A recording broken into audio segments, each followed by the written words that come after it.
I'm Linda Fox, editor of PhocusWire, and I'm with Nishank Gopalkrishan. He's CEO of Dreamlines, and Dreamlines is a cruise line travel agency. That's right, isn't it, Nishank? Yeah, absolutely. Thanks for having me, Linda. We are Dreamlines, an online travel agency focused specifically on cruise and cruise packages. Perfect. So you're now 6 months into the CEO role. So tell us what your priorities have been. So maybe say 2 or 3 priorities over the past 6 months. Yeah, so it's been a fun 6 months. Time's gone by already quite fast. I would say priority number one was to really understand the cruise market for me specifically, since I'm not a long time cruise veteran, but also understand the team and our capabilities. Priority two was to understand from a market perspective, how do we differentiate in sort of cruise, but also specifically in cruise distribution, right? How do we sort of really have a unique value proposition that aligns with our capabilities, but also what the market demands.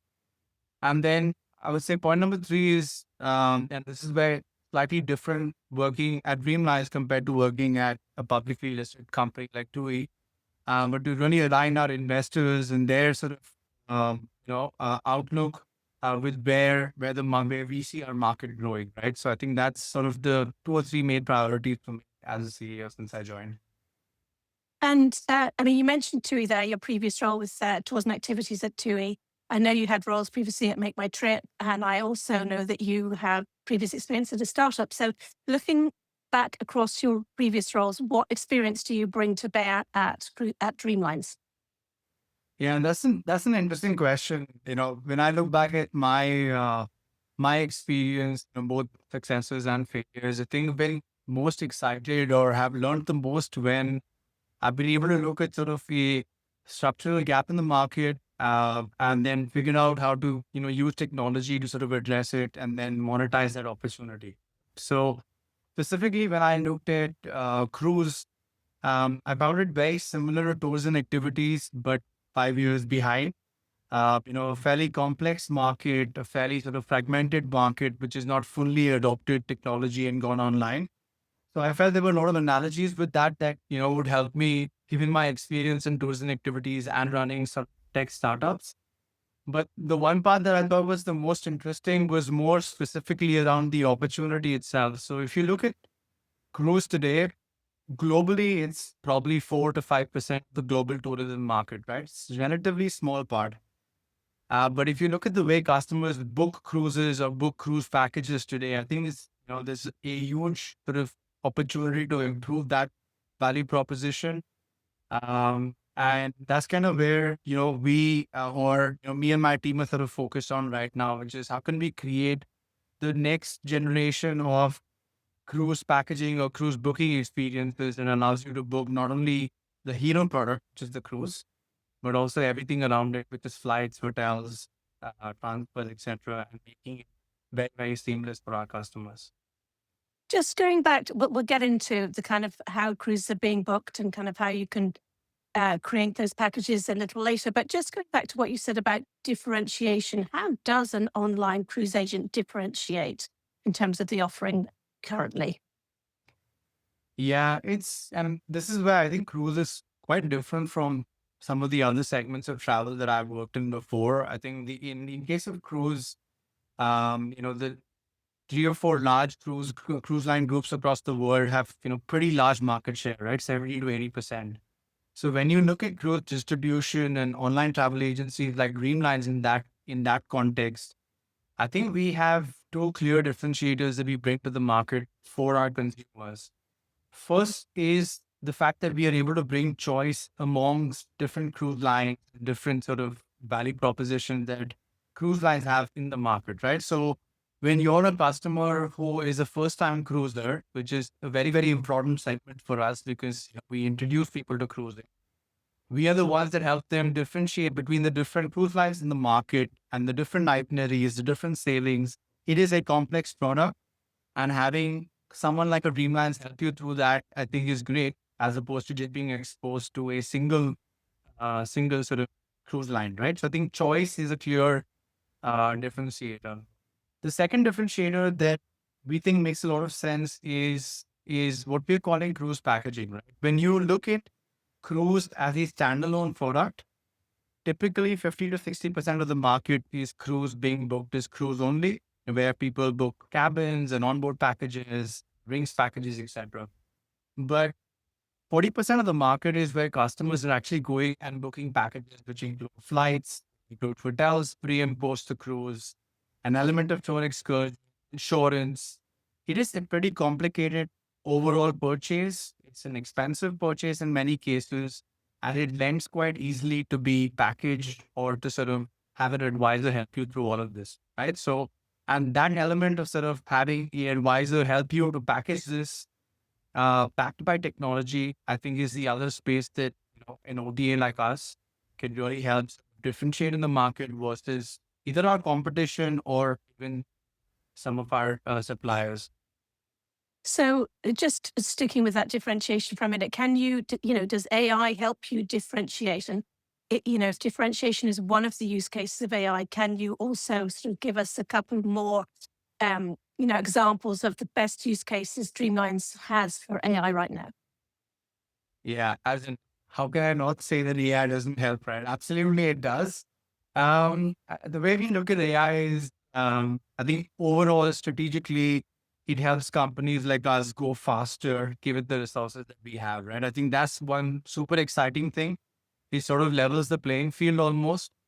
Um, so I would say our AI investments are split into two parts. One is tactical but practical AI use cases, right? So customer service, being able to reduce the amount of customer service inbound contacts using AI. If you look at sales, our sales agents are helping our customers book cruises. We've been able to sort of have agents help have AI agents help our sales staff to sell better value products to our customers, right? So it's just on practical implementations to help our customers sort of get responses faster or have better access to products. If you take a back end or a back office example like finance, a lot of processing of invoices was done typically manually, but now we're able to do it using AI and save thousands of man hours, right? So I would say that's the practical side of it, which is a yes or yes. You have to do it, and I think we're already seeing, gains. The the the second part is where I would say it lends more to differentiation more strategically for us, because if you look at, let's say cruise packages or cruise holidays, because of the fact that they involve so many elements, typically many of those things have been done in the back office manually. And with AI now we have the opportunity to completely sort of rewire our tech stack. And we have taken quite an exciting approach to sort of rebuild the way we're looking at sort of this value proposition. Can't share too many more details till we launch it. But I think that's kind of the way we're looking at it, where AI becomes a core part of how we operate and provide cruise holidays not only to our customers, but potentially also to some partners in the future. And are you working across, all of the LLMs, or have you kind of opted for one or two, or what's the strategy there? Yeah, no, we work across all of them as in at least ChatGPT, Cloud, Gemini, and for specific use cases, seeing that they perform slightly better. So, for example, engineering, our engineers use a lot more of Cloud Code, for example, because or even GitHub Copilot, right? So yeah, it's a mixture at this point. Interesting. So what's the plan for relaunch? Plan for relaunch is right now we're building this internal sort of product where we're gonna have cruise packages being done in a much more forward-looking, AI-led fashion. And then once we have that ready for internal use, we'll offer it to our customers later in the year, and then at that point, potentially start to showcase what we could do potentially for also some of our other partners we work with. So you've got a split between consumer direct and business to business, is that right? Yeah, I think majority of our business today is consumer direct. We do have 400 travel agencies that we work with in UK and Germany. But at some point in the future, I think given the fact that we are now taking a more platform-led approach for distributors, yeah, I think it could definitely be an option to sort of look at other opportunities to grow this, maybe by going business to business. And I think that's where some of the experience for some of us in the management team, including me, from our past sort of work lives, will sort of really help us that we can connect potentially with other travel companies as well and power the cruise vertical for them. Okay, it makes sense. So you spoke a little bit about what Dreamlines is doing with AI. What about the wider cruise industry? What are you seeing there? What might be the best use cases that emerge within the kind of cruise companies themselves, Yeah, specific to AI, right? specific to AI? Yes. Yeah. I think we're seeing something similar in the sense that, as I spoke about some of the practical use cases around customer service, especially. I think we're seeing a lot of cruise lines, the industry invest in that because everyone can see real benefit over there. So I think that's definitely happening. The potentially the other part where, they are sort of looking at would also be around loyalty. I think there is many of the cruise lines have incredible loyalty programs. Many of our customers book with those cruise lines because of their loyalty programs. And I think there's definitely an opportunity to personalize your offering a lot more using AI at scale, which we're seeing definitely some of our partners talk about. So yeah. So, you don't hear a huge amount from the cruise lines about AI yet. Is that because it's commercially sensitive? Is it because they're not that far ahead yet? Is it because of legacy technology? I mean, why would they be sort of maybe quieter than some other parts of the industry? I think it's probably best to ask them, but my guess is that if you look at the opportunity ahead of many of the cruise lines, going back to my point of they just said 4% of the travel industry, right? For most of them, I think the biggest thing that they can do is take that from 4 to 10%, as in put the industry on a rope of growth, and that is sort of like the big focus, I would think, from their perspective. And because of that, and then that's why they probably don't talk about it as much.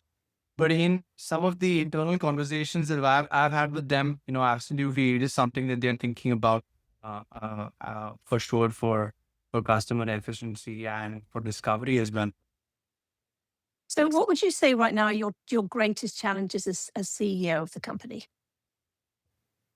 The challenges, opportunities, however you want to sort of view it, right? The biggest opportunity that we have, which can also be a challenge depending on the in the market, is sort of growing out from the typical demographic that cruise customers are, at least have been, to sort of opening up new markets. And this is where we as an online travel agency play a pretty pivotal role. When you look at uh, someone like a Dreamlines, our ability to get new customers who've never cruised before is great, right? So we've been doing that over the last decade. We not only do that, but we also get new customers to different cruise lines. So new to cruise is important, but also new to cruise line is important. And I think that's for us the greatest opportunity. But we're also then competing with some larger travel brands who offer multiple segments of travel, not only cruise. And therefore it's much easier for them to access that demand, right? So, if I were to go and convince a customer who typically takes a land-based vacation to go cruise with us, the cost of acquisition for us is significantly higher than some of the other OTAs who are multi-segment OTAs, for example. So yeah, I would say that's sort of the biggest opportunity for us, which is to grow the market. But the biggest challenge in that sense is to do it sustainably with the cost per acquisition that makes financial sense for us. Right. So is that a game that's similar to, the large OTAs playing in terms of performance marketing and the millions that they pump into there? Or how much more strategic can you be um, with that kind of marketing? Yeah, which is where, the cruise industry is pretty unique in the sense that, at least based on my experience, I feel that the loyalty in this industry is very, very high. So if you can get past the first hurdle of getting customers to try cruise, typically after that, we see loyalty retention to be anyway between 30 to 50%, right? Depending on brand, depending on market. So I would say that, I think strategically for us, yes, we would need to invest more to acquire the customer the first time, but then really having that entire engine in terms of not only CRM, but also loyalty kick in where we not only understand who the customer is, understand their preferences, target them more specifically using our CRM. I think that's where strategically it makes a lot of more sense for a specialist cruise OTA like us to sort of stand out versus a generalist OTA that probably has 10 segments of travel to offer to that same customer. So that's kind of how I would say it, is that we really focus on, like one new segment that is pretty interesting is young families, right? How can we go and get more and more young families to come and cruise with us, or Gen Z millennials to cruise with us? And then once they experience our product, once they experience our platform, then it becomes much easier to then convince them to different types of cruises going ahead. So, what would you say are the wider challenges for the cruise industry as a whole? So again, framing in opportunities and challenges. Opportunity is upside for sure. I think demand wise is I think growing at 6-7% year on year. The overall industry, from a supply perspective, new ships. I think they're going to be 25 new ships in the next 5 to 7 years. So I think both supply and demand look pretty strong, right? If I look at challenges that right now in the world is probably a great time to sort of highlight it. The cruise industry is a bit more, less flexible around geopolitical demands and geopolitical crises, right? And Yeah.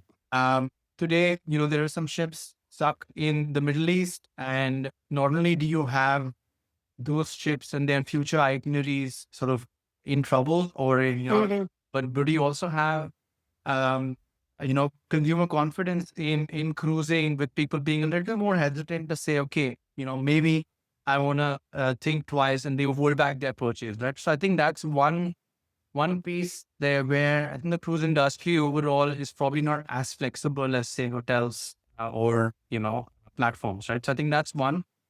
The second piece, which has probably been more thematic over the last few years, has been around sustainability. And when I say sustainability, I mean one around the fact that, we send millions and millions of customers to specific destinations. And how can we do it more in partnership with some of the destinations? Yeah. And second is just the ships themselves. How can we make our ships way more sustainable? How can we make them use more solar power, for example? And I feel the industry has been making some significant sort of advancements on some of those pieces, right? So I'm very optimistic. I feel that, the industry has a huge amount of growth potential. And as we as OTAs educate our customers more and more about the fact that, you have multiple choices to cruise, ships are getting more sustainable. I think, more and more customers will consider cruising to be mainstream. That idea of dispersing tourists a bit more, and you get into port. Has anybody in cruising come up with any sort of novel idea there? Because it's the same in many ways for short-term rental providers in cities, hotels, etc. So is there any sort of wisdom there from the cruise companies? Yeah, I think, you have, as in obviously with the respect to cruise, you are literally anchored to a particular destination port, right? Where the ability to sort of then disperse customers is not as easy as potentially, road or even flights, right? But I would think as in the kind of excursions, the kind of activities that you offer could help sort of take people out from traditional hotspot areas to, doing things that are slightly off the beaten path. So that could be one idea. And the second fact, which is definitely true, is that if you look at the hardware of some of these new ships, they are incredible. They are like floating hotels, have the best entertainment that one can think of. So a lot of customers are opting to stay on board the ship as well and experience all of this magic. And that also helps, right? Because if you get people with 5,000, 6,000 people into a port, a lot of people do tend to, especially on shorter cruises, stay back and enjoy the cruise itself. So yeah, I think, maybe a combination of optimization of itineraries, looking at shore excursions in a more, I guess, diversified manner, and focusing on the value proposition of being on board, I think could be a good balance to sort of get to where we want to be with respect to having not too many people visit a particular destination at one time. Okay. And beyond AI, are the technologies that you think will have a big impact on the segment? Um, yeah. So if you look at sort of the physical experience of cruising, for sure, things like, use of biometrics, use of wearables, can be really game changers, right? They already are being used quite a bit for much faster embarkation, disembarkation, etc. Payments are pretty seamless on board now with wearables or cards. And then you also can use like data from wearables to figure out where people are congregating in cruises and then sort of manage crowd control in a sophisticated manner, right? So I can see that physical element really sort of take off a lot more. But the second area, which I'm personally quite interested is in terms of discovery themselves. So today, nearly 75% of cruisers typically reach out to a travel advisor to book a cruise. And that can be either walking into a travel agency or talking to someone on the phone and using, voice technologies or whatever. I think is a real opportunity to make that experience really strong, but not necessarily, scale up your costs accordingly, right? So I feel, yeah, voice could be something, especially for 2027 onwards, that could be quite a game changer for cruise distribution. So how then do you see the cruise booking journey evolving over the next 3 to 5 years? If I were to take sort of hotels, potentially as the gold standard, right, in terms of the ease of booking, we should probably get to that point where customers have enough information on their fingertips in terms of the tariff types, the cabins, the content across video, images, potentially some kind of immersive imagery as well, Mhm. that they're able to sort of have enough information to then come up with choices. And we as an OTA can help them make that choice. But then also on the booking side, and this is, I think, where people like Dreamlines really have invested a lot in our tech, is we have all the connections with, more than 50 cruise lines across the world. We have 30,000 itineraries that we can offer that then makes the entire booking experience super seamless, right? And the one thing that's different about cruising is that your advanced booking windows are fairly long. So you have typically 7 to 10 months in advance, potentially even more. So once you book your cruise or your cruise package, you also have another 8 months to, add a lot of incredible things onto it. Right. And I think that's kind of where, again, people like Dreamlines can come in, where we can make it very easy for our customers to add more things like shore excursions, transfers, etc. Um, Sort of plan their trip out in a much better way. So I would say, yeah, one is in terms of discovery for sure. And I think that's going to change and become way more easier to not only book a cruise but also a package.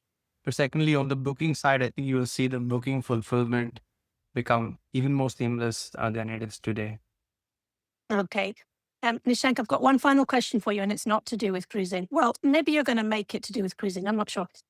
If you could work for any company in any industry, what would it be and why? Oh, wow. Um, I really think about this. Yeah, I would like to think that working in travel, I think I like as in so I think working at the intersection of AI and travel, I think that's the most exciting element right now. And I think what's also nice about the role that I have today is that I'm trying to, be this AI champion for not only for myself, but also for our company. But yeah, I think that would be the dream role where you can take AI and make it truly tangible and useful for a traveler, and not just this nice to have fun thing on the side. Okay, so just more AI basically. Yeah. More AI for real world travel experiences. All right, Nishank, thanks so much for joining us. Amazing. Thank you so much, Linda. Thanks for having me.